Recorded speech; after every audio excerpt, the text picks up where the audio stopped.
ایک سکون ملے گا، قلبی سکون اور قلبی تسکین ہم اپنے آپ میں محسوس کریں گے۔ دعا کرتا ہوں کہ امت میں جو بھی برائیاں، جو فتنے، جو فساد، جو حادثات، بلیات اور پریشانیاں بھی آ رہی ہیں، اللہ تبارک و تعالیٰ ان سب سے میری اور آپ کی حفاظت فرمائے۔ جی مولانا بتائیے، دعائے انس کے تعلق سے بنگلور شہر کے کئی سارے علماء نے ان کی رائے پیش کی ہے، آپ کیا سمجھتے ہیں مولانا دعائے انس؟ بسم اللہ الرحمن الرحیم۔ دعائے انس یہ رسول کریم صلی اللہ علیہ وسلم کی دعا ہے، تو اس تعلق سے کوئی رائے پیش کرنا یا کوئی اس تعلق سے تائید کرنا یا تصدیق کرنا، اس کی تو کوئی ضرورت ہی نہیں پڑے گی، اس لیے کہ یہ خود رسول اللہ صلی اللہ علیہ وسلم نے امت کو بتائی ہے اور تعلیم بھی دی ہے، اور ہم میرے اور آپ تک یہ دعا پہنچنے کے اہم جو ذریعہ بنے ہیں وہ حضرت انس رضی اللہ تعالیٰ عنہ ہیں۔ اور رسول کریم صلی اللہ علیہ وسلم صرف یہ ایک دعا نہیں بلکہ 24 گھنٹے میں اور اسی طریقے سے سفر حضر میں اور انسان کی جو بھی کیفیت اور جو بھی حالت ہوتی ہے، اللہ کے رسول صلی اللہ علیہ وسلم ہر دعائیں بتائے ہیں۔ جس طریقے سے ہم کھانا کھاتے ہیں تو کھانے کی دعا بتائی، سوتے ہیں سونے کی دعا بتائی، اٹھنے کی، کھا کر فارغ ہو جانے کے بعد کی دعا بتائی، اور ان دعاؤں میں برکتیں بھی رکھی ہیں، اور جو اللہ کے رسول صلی اللہ علیہ وسلم نے مجھے اور آپ کو دعائیں بتائی ہیں ان کا جب ہم اہتمام کریں گے تو انشاءاللہ اپنے کاموں میں عجیب و غریب نورانیت ہم کو محسوس ہوگی، اور ایسا محسوس ہوگا کہ وہ کام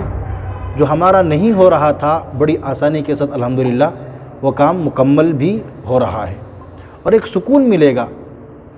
قلبی سکون اور قلبی تسکین ہم اپنے آپ میں محسوس کریں گے۔ اور خود اللہ تبارک و تعالیٰ نے کلام پاک میں بھی دعا کے بارے میں جگہ بجگہ ارشاد فرمایا ہے۔ اسی طریقے سے اللہ کے رسول صلی اللہ علیہ وسلم نے دعا کے بارے میں بہت سی احادیث ارشاد فرمائی ہیں۔ الدعاء سلاح المؤمن، فرمایا کہ دعا یہ مومن کے لیے ہتھیار ہے، دعا یہ مومن کے لیے ہتھیار ہے، جیسے کہ مجاہد کے لیے جنگ میں ہتھیار ہوا کرتا ہے لڑنے کے لیے، تو ایک مومن کے لیے 24 گھنٹہ جو بھی اس کی صبح شام گزر رہی ہے ان میں ہتھیار اس کے لیے دعائیں ہیں جو رسول کریم صلی اللہ علیہ وسلم نے مجھے اور آپ کو بتائی ہیں۔ آپ کا جو سوال ہے دعائے انس کے بارے میں، میں یہ کہتا ہوں کہ دعائے انس یہ ہر گھر میں اس کے پڑھنے کا اور پڑھوانے کا اہتمام ہونا چاہیے، اور ہر ایک کو یہ دعائے انس یاد رہنی چاہیے۔ دعائے انس کا پس منظر بہت مشہور ہے، اس کے بارے میں ایک مشہور واقعہ بھی ہے کہ حضرت انس رضی اللہ تعالیٰ عنہ ایک مرتبہ حجاج ابن یوسف کے پاس بیٹھے ہوئے تھے، تو حجاج ابن یوسف نے کہا کہ اپنے خادم سے کہ حضرت انس کو رضی اللہ تعالیٰ عنہ ان کو ہمارے اس استبل میں لے جاؤ جہاں میرے عمدہ قسم کے 300 گھوڑے رکھے ہوئے ہیں۔ لہذا حضرت انس کو وہاں لے جایا گیا، اور حضرت انس رضی اللہ تعالیٰ عنہ وہاں گئے تو ان گھوڑوں کو دیکھ کر کے واپس پھر تشریف لائے، حجاج ابن یوسف کے پاس بیٹھے۔ حجاج ابن یوسف کہنے لگا کہ میرے گھوڑوں کو آپ نے دیکھا، اس کا انداز تنزیہ تھا، اور رسول کریم صلی اللہ علیہ وسلم پر ایک بھدا قسم کا جملہ اس نے استعمال کیا، کہا کہ انس کیا تم نے رسول کریم صلی اللہ علیہ وسلم کے زمانے میں بھی اور خود آپ علیہ السلام کے پاس ایسے گھوڑے دیکھے تھے؟ دیکھو میرے پاس کتنے عمدہ قسم کے گھوڑے ہیں۔ حضرت انس رضی اللہ تعالیٰ عنہ کو یہ بات ناگوار گزری اور آپ غضبناک ہو گئے۔ حضرت انس رضی اللہ تعالیٰ عنہ نے حجاج ابن یوسف سے کہا کہ دیکھو، لوگ گھوڑے 3 طرح کی نیت سے پالتے ہیں، ان کی جو نیتیں ہوتی ہیں وہ 3 قسم کی ہوتی ہیں۔ ایک نیت یہ ہوتی ہے کہ اس گھوڑے کو وہ میدان جنگ میں استعمال کریں گے، اس سے اسلام کی خاطر لڑائی لڑیں گے، تو اللہ کے رسول صلی اللہ علیہ وسلم نے فرمایا کہ جو گھوڑا جنگ کے لیے استعمال ہوتا ہے اس کا جو لید ہے، گوبر ہے، کھال ہے، بال ہے، یہ سارا کا سارا کل میدان محشر میں ترازو میں تولا جائے گا، اور مجاہد کو اور جس نے اس گھوڑے کو پالا ہے اس کو اس کے برابر ثواب بھی دیا جائے گا، نجات کا گویا کہ ذریعہ بنے گا۔ حضرت انس رضی اللہ تعالیٰ عنہ نے فرمایا، اور دوسری قسم وہ ہے، دوسرے لوگ وہ ہیں جو اس نیت سے پالتے ہیں کہ سواری کے لیے، تو جو لوگ سواری کے لیے گھوڑوں کو پالتے ہیں تو ان کو نہ ہی ثواب ہے اور نہ ہی عذاب ہے، اور تیسرے وہ لوگ ہیں اس نیت سے گھوڑوں کو پالتے ہیں کہ فخر کرنے کے لیے، تکبر کے لیے، شہرت کے لیے، لوگوں کو دکھانے کے لیے وہ گھوڑوں کو پالتے ہیں۔ حضرت انس نے فرمایا یہ جو تیسری قسم کے لوگ ہیں اے حجاج، اس میں تم داخل ہو، اور تمہاری نیت بھی شہرت کی ہے، تکبر اور انانیت کی ہے اور چرچے کی ہے۔ حجاج بن یوسف کو بھی غصہ آ گیا اور کہنے لگا اے انس، اگر آپ رسول کریم صلی اللہ علیہ وسلم کے خادم نہ ہوتے تو میں آپ کے ساتھ وہ کچھ کر گزرتا کہ آپ اس کو محسوس بھی نہیں کر سکتے، آپ سوچ بھی نہیں سکتے۔ آپ کیونکہ خادم رسول تھے، خادم نبی تھے، اسی لیے میں آپ کی رعایت کر رہا ہوں۔ حضرت انس رضی اللہ تعالیٰ عنہ فرمانے لگے کہ حجاج بن یوسف تم میرا کچھ بگاڑ نہیں سکتے، اس لیے کہ میں نے رسول اللہ صلی اللہ علیہ وسلم سے ایسے کلمات کو سیکھ رکھا ہے، ایسی دعا کو سیکھ رکھا ہے کہ میں وہ صبح شام پڑھ لیتا ہوں، اور اس کو پڑھنے کی وجہ سے میں اللہ کی حفاظت میں رہتا ہوں، لہٰذا تم میرا ایک بال تک بیکا نہیں کر سکتے۔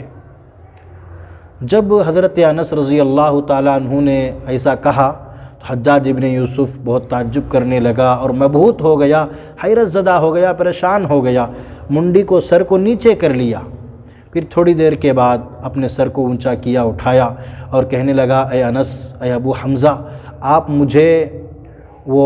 دعا سکھا دیجئے، وہ کلمات سکھا دیجئے۔ حضرت انس نے فرمایا کہ تم اس لائق نہیں ہو، اس قابل نہیں ہو کہ تم کو میں وہ دعا سکھاؤں، لہذا حضرت انس نے ان کو وہ دعا نہیں سکھائی۔ مختصراً عرض یہ ہے کہ حضرت انس رضی اللہ تعالیٰ عنہ کا جب آخری وقت آیا وصال کا، تو ان کے جو خادم خاص تھے انہوں نے کہا ان کے خادم سے حضرت انس نے کہا بتاؤ تمہیں کیا تحفہ چاہیے اس آخری وقت میں، میرا آخری وقت ہے وصال کا، میں دنیا سے جا رہا ہوں، تم نے میری بہت خدمت کی ہے، لہذا میں تمہیں کیا گفٹ میں تحفے میں پیش کروں؟ تو ان خادم خاص نے کہا کہ مجھے دنیا کی کوئی مال و متاع نہیں چاہیے، بس مجھے وہ دعا سکھا دیجئے جو آپ کو رسول اللہ صلی اللہ علیہ وسلم نے سکھایا تھا، اور حجاج ابن یوسف نے اس کا مطالبہ بھی کیا تھا، آپ نے حجاج ابن یوسف کو نہیں بتایا تھا، وہ مجھے آپ سکھا دیجئے۔ تو اس وقت حضرت انس رضی اللہ تعالیٰ عنہ نے اپنے خادم خاص کو یہ دعا بتائی تھی، اور حضرت انس کو رسول کریم صلی اللہ علیہ وسلم نے یہ دعا سکھلائی تھی۔ اللہ کے رسول نے فرمایا جو آدمی یہ دعا صبح شام پڑھ لیتا ہے، صبح پڑھ لے یا شام پڑھ لے، انشاءاللہ وہ اللہ کی حفاظت میں رہے گا، تمام شرور و فتن سے، جادو ٹونے سے، مشکلات سے، آفات و بلیات سے وہ محفوظ رہے گا۔ لہذا مجھے اور آپ کو چاہیے کہ اس دعا کو پڑھنے کا ہم اہتمام کریں۔ میں مبارکباد دیتا ہوں، مجھے بڑی خوشی ہو رہی ہے کہ ہمارے فیض بھائی میرے دوست بھی ہیں اور ساتھی بھی ہیں، بہت دنوں سے الحمدللہ ہمارے تعلقات ہیں۔ شیواجی نگر میں ان کا مکتبہ بھی چلتا ہے، کتابوں کی الحمدللہ وسیع وعریض عمدہ قسم کی کتابیں ان کے یہاں دستیاب بھی ہیں، مل جاتی ہیں، تو یہ مکتبہ چلاتے ہیں۔ انہوں نے ایک اہتمام کیا پورے شہر میں ہر گھر میں پہنچانے کا کہ دعائے انس ہر گھر میں کس طرح پہنچ جائے، اور ہر فرد، ہر ہمارا دینی اسلامی بھائی اور ہماری مائیں اور بہنیں اس دعا کو پڑھنے والے کیسے بن جائیں۔ تو انہوں نے اس کا ایک نظام چلایا، شہر میں یہ ہر مسجد میں جاتے ہیں الحمدللہ، اور جمعہ کے بیان میں اس کا اعلان کرواتے ہیں، اور عمدہ فریم انہوں نے اس دعا کا بنایا ہے، عمدہ فریم میں اس کو پیک کر کے یہ تقسیم کرواتے ہیں، کچھ مناسب اس کا انہوں نے ہدیہ رکھا ہے۔ میری گزارش ہے ہر ماں بہن سے، مرد و خواتین سے کہ وہ اس دعا کو حاصل کریں اور اپنے گھروں میں اس کے ورد کا پڑھنے کا اہتمام کریں۔ اللہ تبارک و تعالی ہمارے فیض بھائی کو اور ان کے جو بھی جملہ معاونین ہیں تمام کو جزائے خیر عطا فرمائے، اور میں دعا کرتا ہوں کہ امت میں جو بھی برائیاں، جو فتنے، جو فساد، جو حادثات، بلیات اور پریشانیاں بھی آ رہی ہیں، اللہ تبارک و تعالی ان سب سے میری اور آپ کی حفاظت فرمائے، چین و سکون کی زندگی نصیب فرمائے، آمین۔ والسلام علیکم ورحمۃ اللہ وبرکاتہ۔ میرا نام محمد زکریا القاسمی ہے، میں یہاں خطیب ہوں مسجد عرفات کے آر پورم میں، اور بذات خود میرا ایک دارالافتاء بھی چلتا ہے الحمدللہ، مقامی دارالافتاء ہے جس کا نام ہے